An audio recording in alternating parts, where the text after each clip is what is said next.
Habis ini saya tertibkan lagi, Bapak Ibu semua, saya tertibkan lagi adalah BBM, solar. Solar subsidi dipakai untuk industri. Saya tahu ini pemainnya pasti akan ribut lagi. Tapi nggak apa-apa. Kita sebagai orang timur, sekali layar berkembang, patah surut untuk Bali. Kemudian menyangkut dengan energi. Nah ini bagian saya menjelaskan dalam forum yang terhormat ini.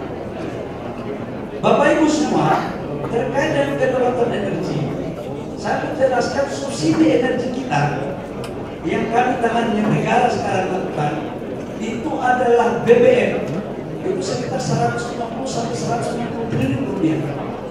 Subsidi BBM, subsidi listrik per tahun 150 triliun rupiah, dan subsidi LPG itu sebesar 87 triliun rupiah. Total subsidi energi satu tahun rata-rata di 400 sampai 450 triliun rupiah. Dalam rangka mewujudkan program Asta Cita Bapak Presiden, maka semua anggota kabinet diminta untuk memastikan semua anggaran negara yang diwujudkan untuk program rakyat dipastikan harus sampai di tengah-tengah masyarakat. Nah, kita sebagai kader Partai Golkar, khususnya saya, itu sekarang melakukan penataan baik dari subsidi listrik yang tidak tepat sasaran, subsidi BBM yang tidak tepat sasaran, maupun subsidi LPG.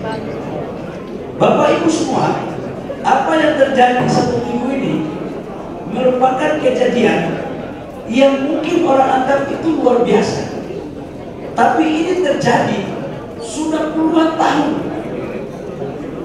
sejak konversi minyak tanah ke LPG.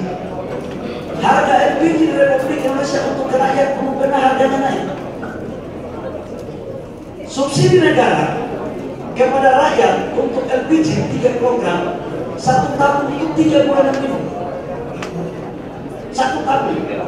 Artinya per kilogram 12 rupiah.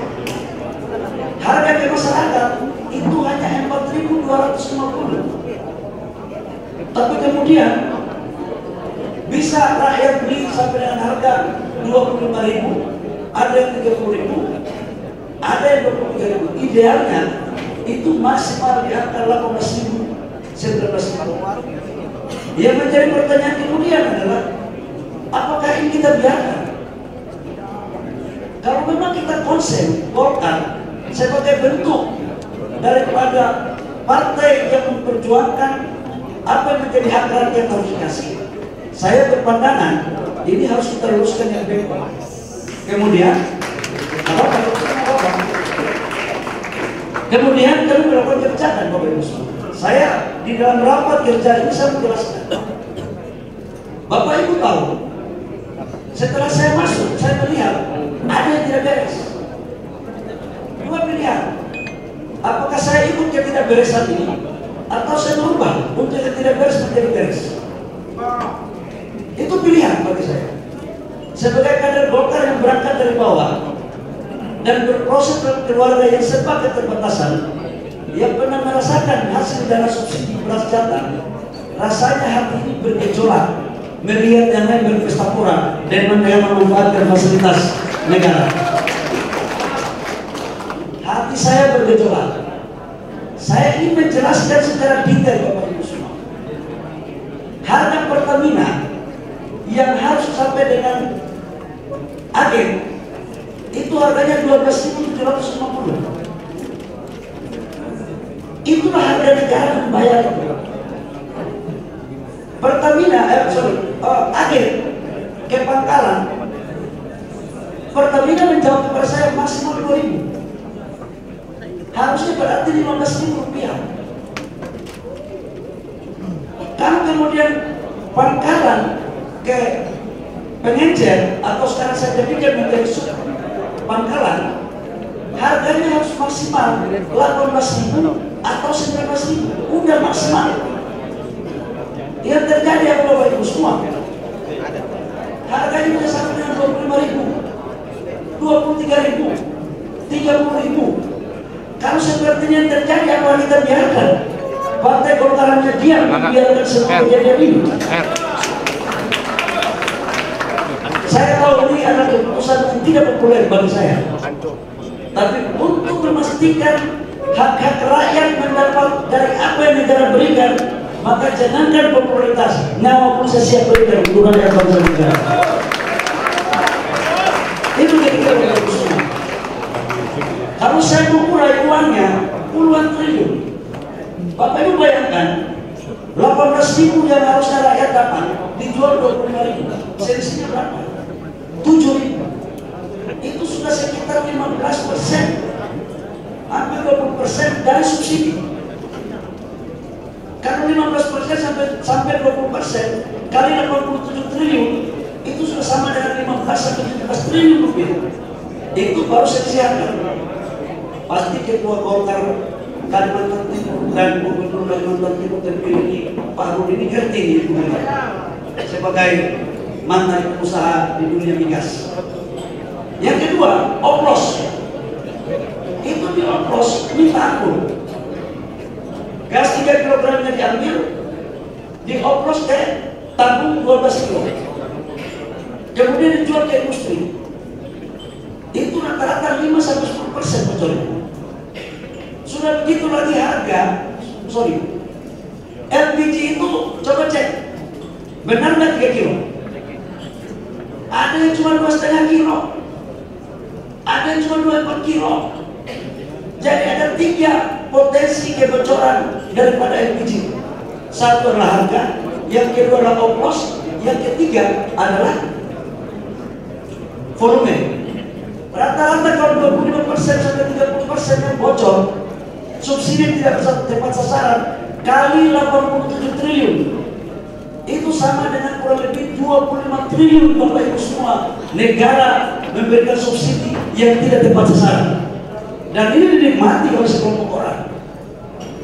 Ini bukan barang gampang. Tapi kapan ini kemudian kita tidak berikan? Bapak Presiden Prabowo dalam berbagai kesempatan memerintahkan memastikan agar LPG atau subsidi itu tepat sasaran. Itulah kenapa kami membuat kebijakan ini, Bapak Ibu semua, sehingga kita pada frame sama, dan ini merupakan bagian daripada konsekuensi untuk menertibkan yang beko-beko menjadi lurus. Habis ini saya tertibkan lagi, Bapak Ibu semua, saya tertibkan lagi adalah BBM, solar. Solar subsidi dipakai untuk industri. Saya tahu ini pemainnya pasti akan ribut lagi, tapi nggak apa-apa. Kita sebagai orang timur, sekali layar berkembang, patah surut untuk Bali. Ini untuk kebaikan rakyat Bapak Ibu semua. Dan inilah kesempatan kita Partai Golkar untuk memperjuangkan apa yang menjadi hak rakyat yang sesungguhnya itu. Sudah barang tentu dalam implementasinya 100% tidak ada yang sempurna. Mana ada program dari Republik Dunia ini yang 100% sempurna? Coba mainnya, tadi suaranya hilang, begitu dengan LPG, mainnya putar. Coba bayangkan, begitu panasnya urusan LPG, mainnya putar.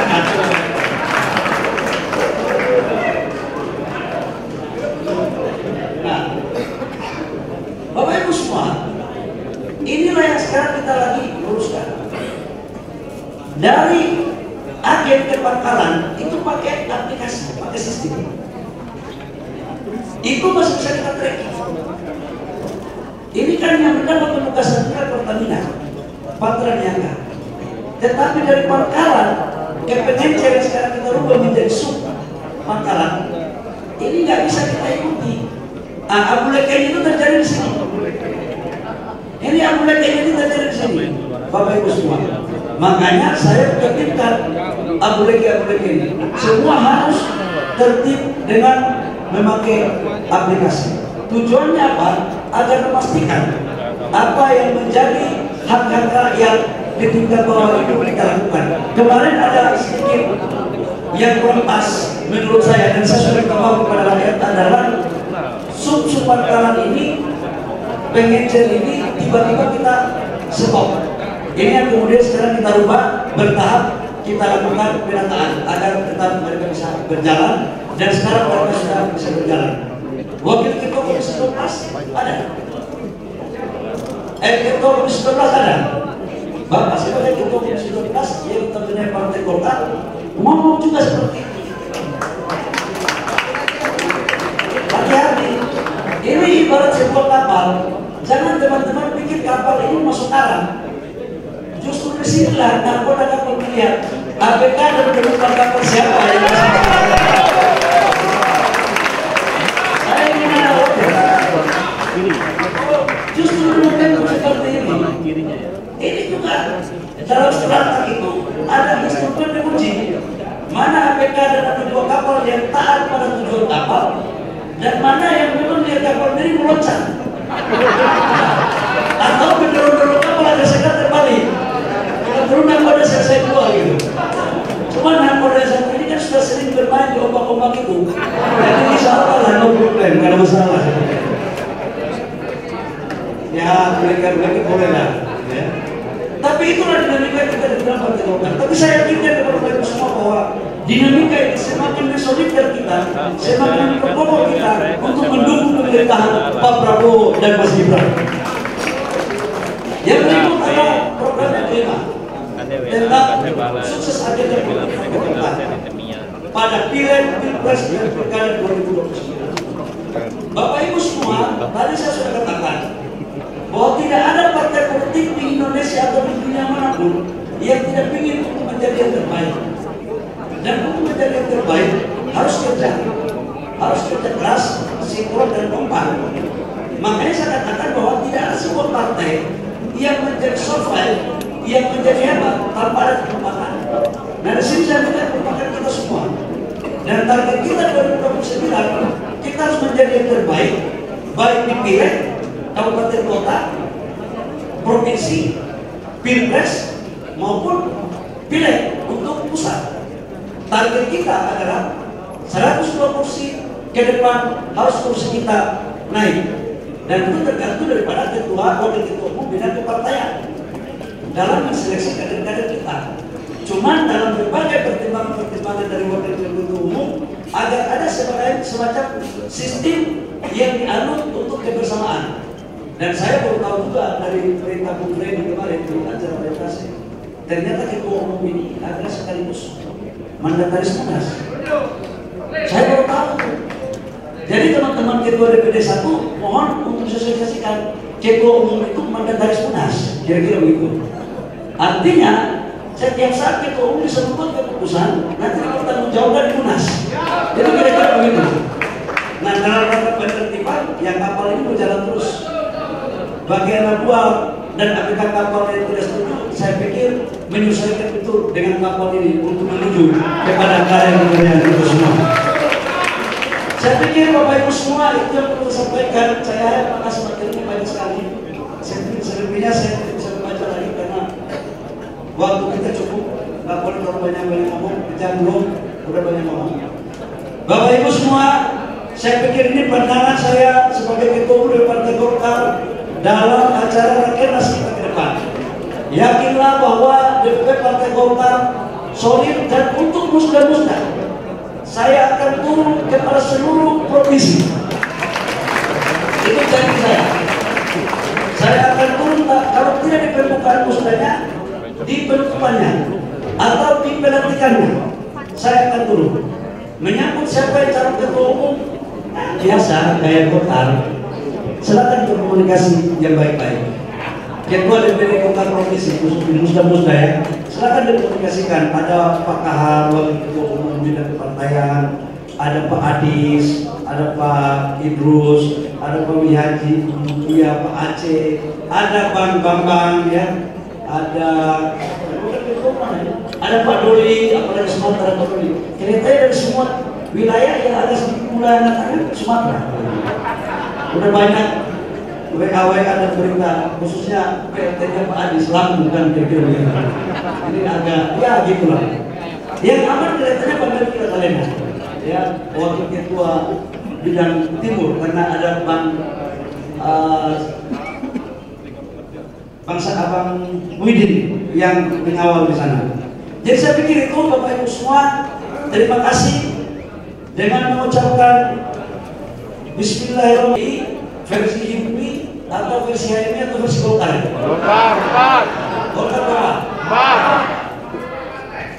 Atas seizin seluruh peserta Rakernas hari ini dan selalu memanjatkan puji syukur kehadirat Allah Subhanahu wa Ta'ala dengan mengucapkan Bismillahirrahmanirrahim. Rapat Kerja Nasional DPP Partai Golkar periode 2024-2029 saya nyatakan dibuka secara resmi.